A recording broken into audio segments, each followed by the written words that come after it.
littering the streets of Bucha, hands tied behind their backs, bullets in their head, some of them decapitated. Mothers raped in front of their children, young girls in front of their families. The bodies of innocent Ukrainians half buried in mass graves. Countless torture chambers throughout Russian-occupied territory.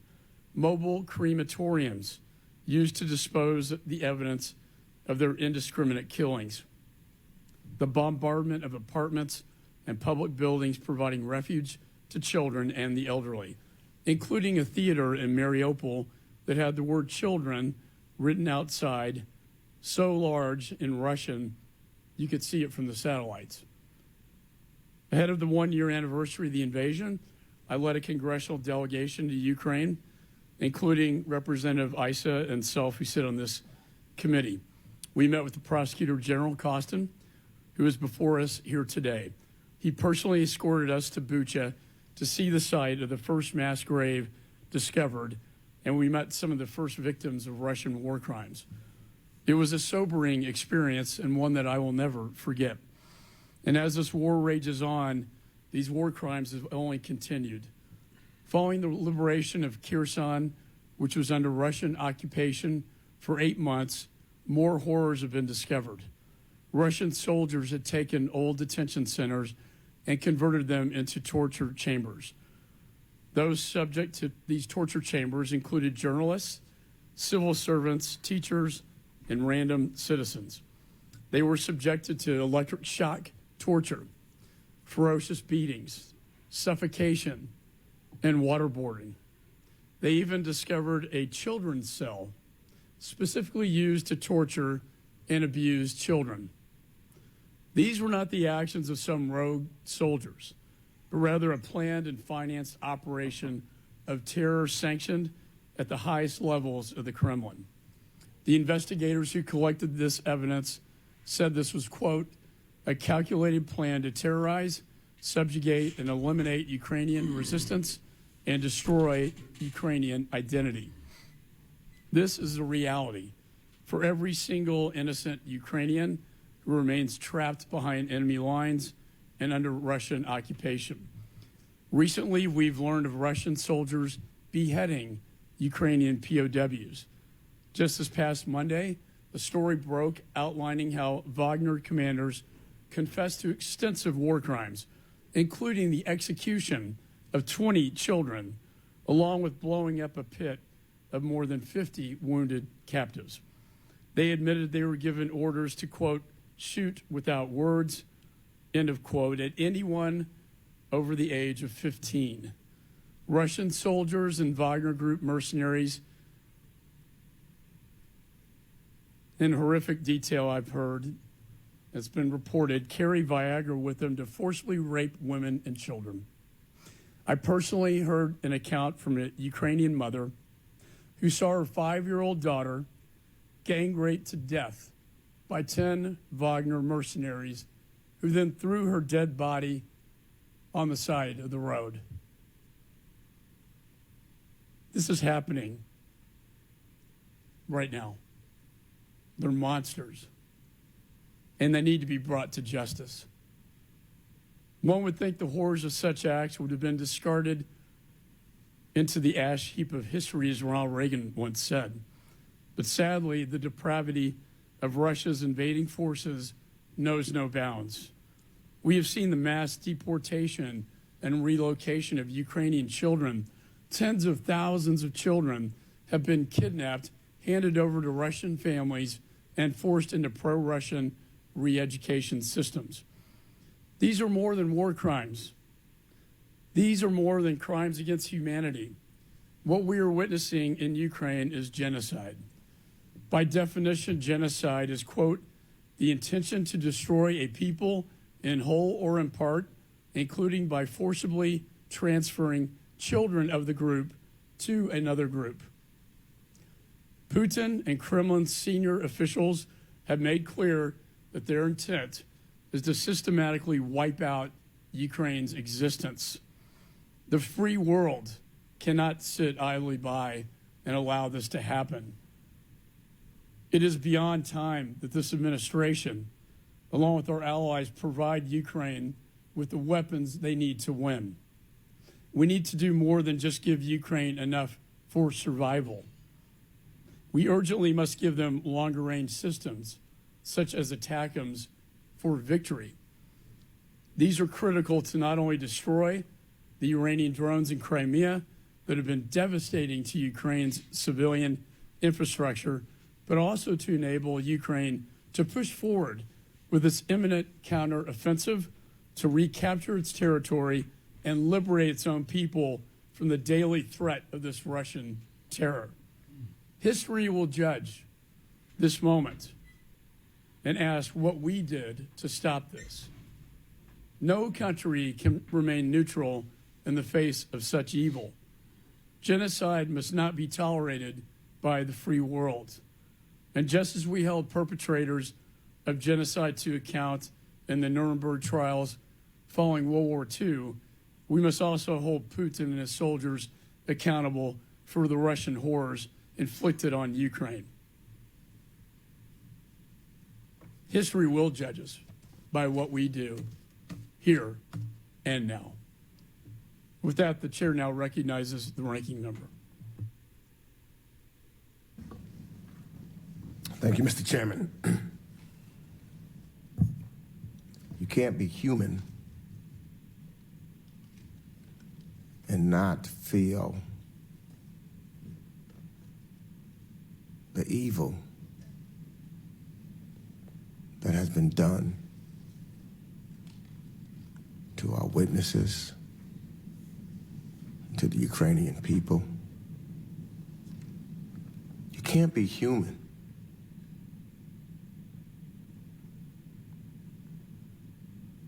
it's devastation.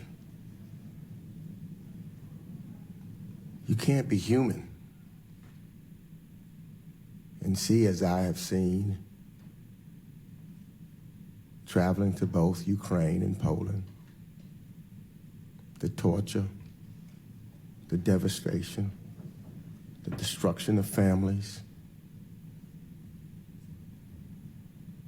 Never thought in the year 2023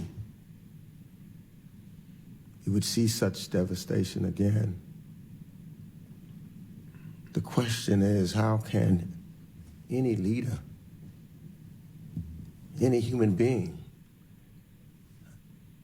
I thought that maybe we would have learned by now that we don't treat others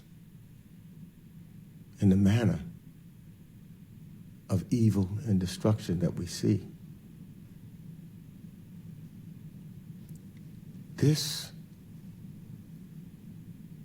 and the way that the Ukrainians are suffering every day that Russia's brutal war continues. And I can't help but even think that even when you look at the destruction, when the fighting stops, Ukrainians will have to deal with all of the consequences of this evil act, the scars. We heard the representative talk. Could you imagine the scars of that witness that we have in the back? They will last a lifetime. The scars, the trauma. The young children who, as you see, and I've seen on the streets, that trauma will be with them for a lifetime. The decimated towns and cities that Russia's illegal war has caused. For what? For what?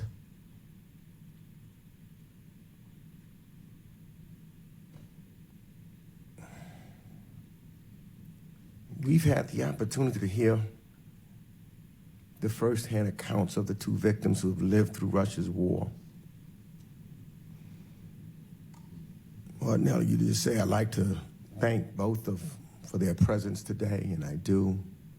I sure wish they did not have to be here. But I think that the world needs to hear their testimony. Tragically, the experiences that they've been forced to endure is happening all across Ukraine. Mr. McCall has listed several other events. I've seen him talk to other victims. And so what I want them to know, we feel your pain, we hear your voices, and the voices of all of your compatriots. And we cannot let your suffering be in vain. Thanks to your efforts, the world is aware of Putin's brutality, from directing the abduction of children and the massacre of civilians to the targeting of hospitals and indiscriminate attacks in densely populated areas. We're here today to examine the work that is being done to bring perpetrators of these war crimes to Ukraine to justice. The ICC has been laying legal groundwork for accountability since Russia's initial invasion in the spring of 2014, when Russia began to kidnap children from Ukraine.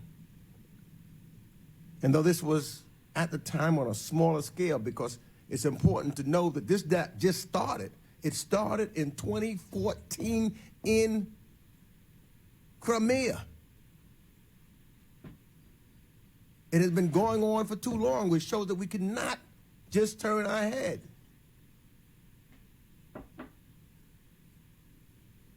You know, we have to remember that Putin claims that Ukraine is run by fascists. Oh my God. Has he looked in the mirror? Has he looked in the mirror? We hear statements from Russia officials and from Russian disinformation outlets which seek to dehumanize Ukrainians. How can one take the turn and turn it around? How can a human being look himself in the mirror? How can they try to create a false narrative when clearly the whole world sees who the aggressor and who's committing the criminal acts? And so, yes, the United States and our allies and partners must work diligently to ensure records and document every piece of this criminal history, beginning in 2014. And we must collect it so that all those who are responsible for war crimes and crimes against humanity and other human rights violations are held accountable. They cannot get away with it. They cannot think that just some kind of agreement can happen and then they walk away from this crime, yes, from this genocide that is being attempted.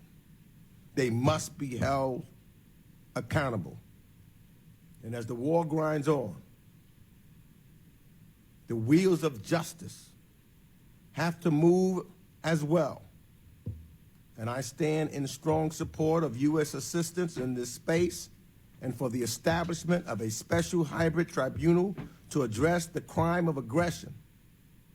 And I applaud the formalization of cooperation between the United States and European states and our War Crimes Accountability Team. And I know the legal path to justice is precarious, but we in the United States Congress are determined to provide the support needed to secure justice for victims. Ukrainians did not ask for this unjust war. They are only asking for our support as they defend their home and their sovereignty. and it is in our national interest to provide the support to Ukraine so it wins this war. And it will. And after Ukraine wins, post-conflict justice and accountability must be central in any post-war reconstruction effort. I yield back. Joe kneels back. I want to thank you for your moral clarity as always and vision. I'll never forget being on the Polish border of Ukraine with you 2 weeks after the invasion, and there were thousands, and Ms. Wagner was there as well, thousands of women and children of refugees leaving their husbands and fathers behind to fight the war, but thousands of them. It could have been in black and white, and it would have looked like 1939 all over again. And every time I travel to Poland, they tell me that. This reminds us of 1939. We cannot let history repeat itself. So with that, I'm pleased to welcome the Prosecutor General of Ukraine, Mr. Kostin, before us today. We've met several times. The last time I saw you, sir, was at the mass grave in Bucha, a very moving experience. I commend you for shining a light on this darkness and these Russian atrocities that have been committed in Ukraine, and I yield to you, sir, for your opening.